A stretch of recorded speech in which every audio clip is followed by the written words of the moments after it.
Liberian Patriots, sons and daughters of the Liberian soil. I will be talking about some of the contributions my late maternal grandparents made in Liberia.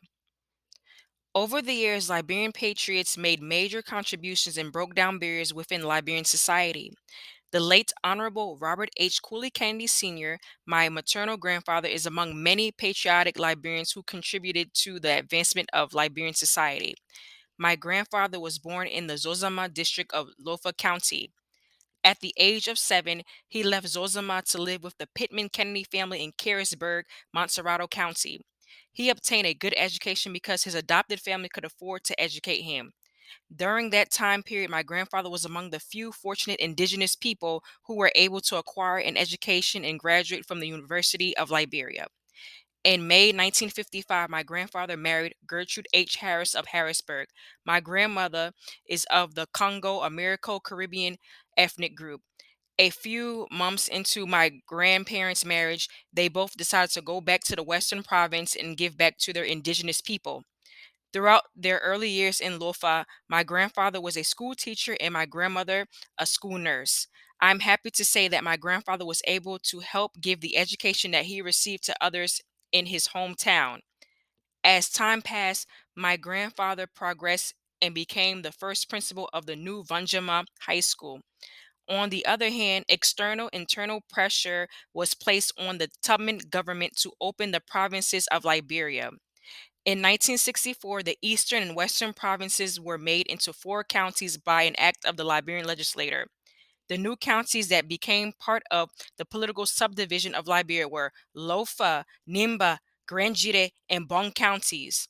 President Tubman then appointed Honorable Robert H. Q. Kennedy Sr., Honorable Gabriel G. Farngalo, Honorable Moses P. Harris Sr., and Honorable James Y. Gbarbea as superintendents, respectively, of the new counties.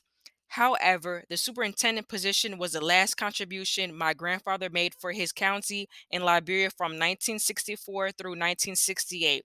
During my grandfather's term, my grandmother assisted in designing the Lofa County flag, and then other counties followed the Lofa insignia in designing and creating their own flags.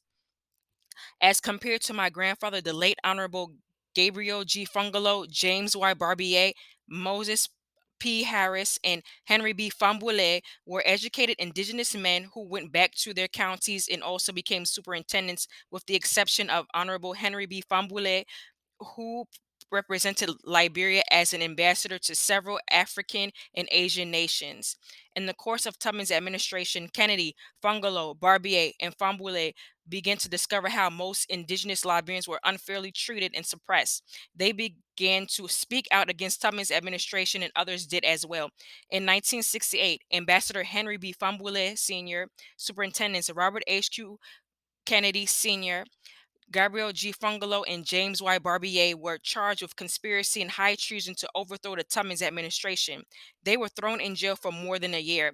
The charges against my grandfather and the other men were a big fat lie. I believe that Tubman was intimidated by these great men, so that's why he made them a scapegoat. The point here is that we should all, in one form or another, give back to Liberia instead of pointing fingers at the next person and bringing each other down. In my opinion, my grandfather, Farngalo, Gbarbea, Harris, and Fahnbulleh are Liberian patriots, the true sons of the Liberian soul, because they never used violence to fight for what they believed in. Instead, after they received their education, they went back to the interior and gave back to their communities in the Liberian society. They also helped to educate their people. In this present time, it is time to let go of the negativity and emulate the men and women who positively contributed to Liberia's improvement in the past. Also, Liberians that are today contributing positively to our improvement are worth emulation. Finally, Liberia's advancement will not take a day, but let us all try to get our country where it needs to be. I thank you all for watching this video. I'll see you all in the next video. Bye.